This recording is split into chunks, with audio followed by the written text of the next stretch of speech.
नमस्ते, आदाब, सत श्री अकाल।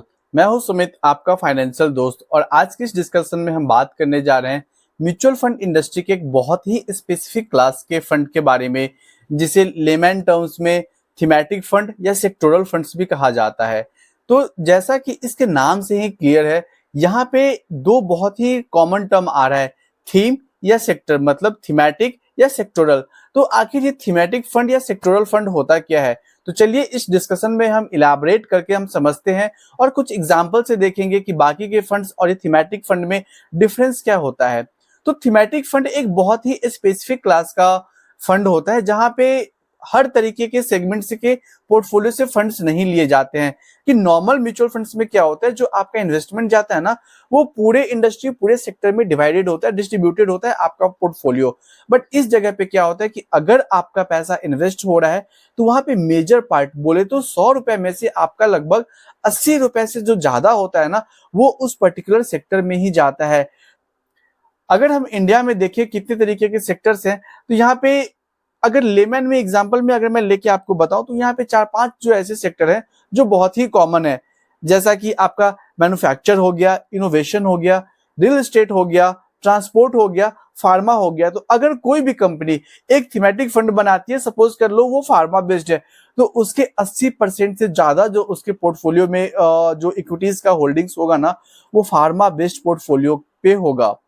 अगर हम ये समझे कि जैसा कि इसके नाम में दो टर्म आ रहा है, थीमेटिक एंड सेक्टोरल, तो आखिर इसमें डिफरेंस क्या है, दोनों को एक ही टर्म क्यों नहीं रखा गया है? तो थीमेटिक का अगर हम बात करें तो ये एक वाइडर अप्रोच हो जाता है, जबकि सेक्टोरल थोड़ा सा कन्फाइंड हो जाता है। जैसे थीमेटिक की बात करें ना, तो एक रूरल डेवलपमेंट, ये एक पूरा का पूरा थीम हो गया कि मतलब एक रूरल डेवलपमेंट के अंदर में आएगा। तो वहां पे क्या होगा कि रूरल के अंदर में जितना भी वहां का हेल्थ फैसिलिटी हो गया, इंफ्रास्ट्रक्चर डेवलपमेंट हो गया, वहां का रोड का हो गया, बाकी अदर सैनिटेशन फैसिलिटी की जो डेवलपमेंट हो गई, तो वो हर एक छोटा छोटा एक सेक्टर है जो वहां पे डेवलपमेंट आएगा, तो वो पूरे के पूरे उस थीम के अंदर में आ जाता है।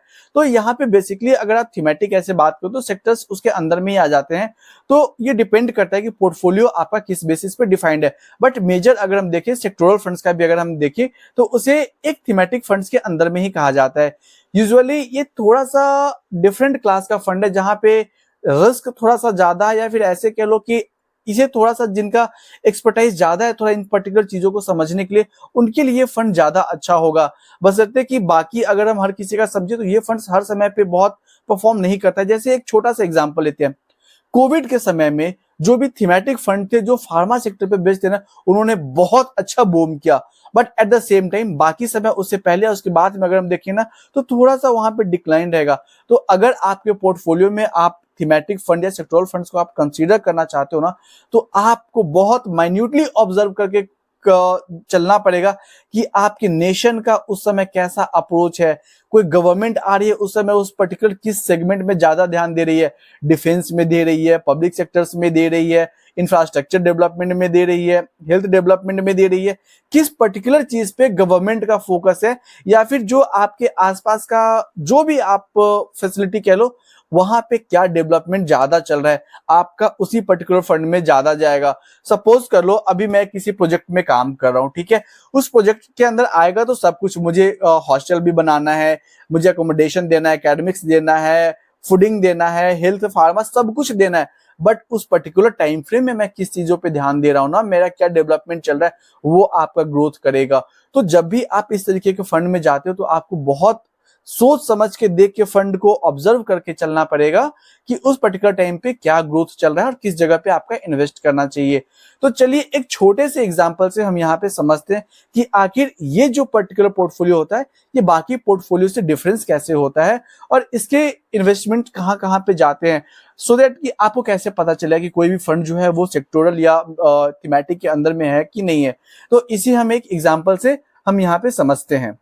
मैं आपको पहले दिखा देता हूं, सो दैट कि आपको पता चल जाए कि आखिर हम इस पहले हमने इस फंड को कैसे सिलेक्ट किया और सेक्टर्स क्या होता है। तो सबसे पहले मैं आपको बता दूं कि इंडिया की अगर हम बात कर लें, अगर हम सेक्टर्स की बात करें ना, तो यहाँ पे देखिए सेक्टर्स में आता है जैसे बिजनेस सर्विसेज हो गया, कंस्ट्रक्शन हो गया, कंज्यूमर सर्विसेज हो गया, एनर्जी हो गया, फाइनेंस हो गया, एजुकेशन हो गया, हेल्थ केयर हो गया, इंडस्ट्रियल्स हो गया, मैन्युफैक्चर हो गया, मीडिया हो गया, real estate, retail, public sector, material, information technology, hospitality and tourism, इतने सारे बहुत सारे सेक्टर्स अवेलेबल है। बट फंड किस पे डिफाइन हो सकता है, कौन सा ऐसा सेक्टर होगा जहां पे इन्वेस्टमेंट करके रिटर्न गेन किया जाए, क्योंकि अल्टीमेटली हमारा पैसा लगाना या थीमेटिक फंड बनाना नहीं है। अल्टीमेटली क्या है, जो पैसा इन्वेस्टर लगा रहा है उसके पैसे को कैसे ग्रोथ दिलवाना है, उसके पैसे को कैसे वहां पे मल्टीप्लाई करना है। तो ICICI prudential Nifty pharma index fund जो कि डायरेक्ट ग्रोथ प्लान फंड है। तो अगर हम इसके डिटेल पोर्टफोलियो में अगर हम जाएंगे, नंबर ऑफ स्टॉक्स जो है वो 20 है, जो टॉप 5 स्टॉक का वेटेज है वो 61 है, और इसके टोटल इक्विटी होल्डिंग्स हम देखें, इक्विटी होल्डिंग्स 99.37 है, मतलब मेजर पैसा इसका इक्विटी में इन्वेस्टेड है। तो चलिए देखते हैं उस इक्विटीज को जहां पे इसका पैसा इन्वेस्टेड है। इस नाम से ही, इस सेक्टर्स के फंड से ही आपको समझ में आ जाएगा। ये देखिए, पहला जो इसका है Sun pharma, Cipla, doctor Reddy, Divi's laboratories, Lupin, Aurobindo pharma, Zydus life science, Torrent pharmaceutical, Alkem, Glenmark pharmaceutical, मतलब नाम से ही लग रहा है कि हर चीज मेडिकल फार्मा से ही जुड़ा हुआ है। तो इसे कहते हैं थीमेटिक या सेक्टोरल फंड्स, जहां पे आपका मेजर इन्वेस्टमेंट जो होता है वो पर्टिकुलर सेक्टर में ही जाता है। यहाँ पे आप बीच में कहीं पे आप ऑटोमोबाइल नहीं देख रहे होंगे, इंफ्रास्ट्रक्चर नहीं देख रहे होंगे, लाइफ दूसरे साइंस के नहीं देख रहे होंगे, यहाँ पे मेजर फार्मा में जाता है। तो इस तरीके के फंड को हम लोग सेक्टोरल या थीमेटिक फंड कहते हैं, जहां पे आपके पैसे को एक पर्टिकुलर सेक्टर, एक थीम के अंडर में रखा जाता है। ये फंड्स आखिर परफॉर्म कैसे करते हैं, मैं इसके रिटर्न्स को भी आपको दिखा दूं। ये फंड 2022 के आसपास आया था। यहाँ पे देखिए, सिंस इंसेप्शन, मतलब 14 दिसंबर 22 को ये इंसेप्शन हुआ था। इंसेप्शन का मतलब होता है वो फंड लॉन्च कब हुई थी। तो अगर हम उस समय से इसका एब्सोल्यूट रिटर्न देखें तो 58% एब्सोल्यूट रिटर्न वो करंट के हिसाब से देखते हैं। बट हमारा क्या मतलब है, हमारा मतलब है एनुअलाइज रिटर्न वो क्या दे रहा है। सिंस इंसेप्शन अगर हम देखें, जब से वो आया तब से 34.31% का, वही मैं आपको समझा रहा था। इसने किस चीज का बेनिफिट लिया, इस फंड ने बेनिफिट लिया कोविड का। कोविड के बाद में जो हेल्थ फैसिलिटी में जो भी एडवांसमेंट आया, जो उस जगह पे था ना, तो इसने उस पर्टिकुलर जगह पे सारे वैसे फंड्स को सिलेक्ट करके वहां पे इन्वेस्ट किया, जिसकी वजह से ये इतना ज्यादा बूम किया है।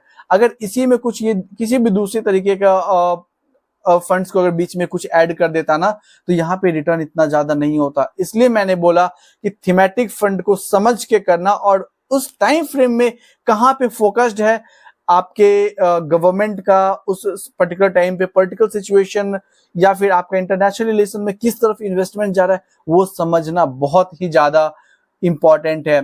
दूसरा एक एग्जाम्पल ले लेते हैं, म्यूचुअल फंड्स की नाम लें और वहां पे क्वांट का नाम ना आए तो शायद ऐसा अच्छा नहीं लगता। तो हम लोग देखते हैं क्वांट पीएसयू फंड का। पीएसयू का मतलब हो गया पब्लिक सेक्टर अंडरटेकिंग, ये भी डायरेक्ट प्लान है। तो आखिर इसके पैसे कहाँ जाते हैं, क्यों इस पीएसयू का, तो इसे पीएसयू का क्यों थीमेटिक फंड कहा जाता है। यहाँ पे देखो, इक्विटी होल्डिंग्स जो इसकी 81.38, एट द सेम टाइम इसका F&O होल्डिंग जो वो 16% है, मतलब फ्यूचर एंड ऑप्शंस में ही भी इसका वहां पे इन्वेस्टमेंट जाता है। टोटल नंबर ऑफ स्टॉक्स कितने हैं, 21 है, और टॉप 5 स्टॉक का वेटेज जो इसका है 38 है, जो और टॉप 10 का जो वेटेज है वो 67 है। हम टॉप 10 का इसका देखते हैं कि इसका किस जगह पे इनका इन्वेस्टमेंट गया हुआ है।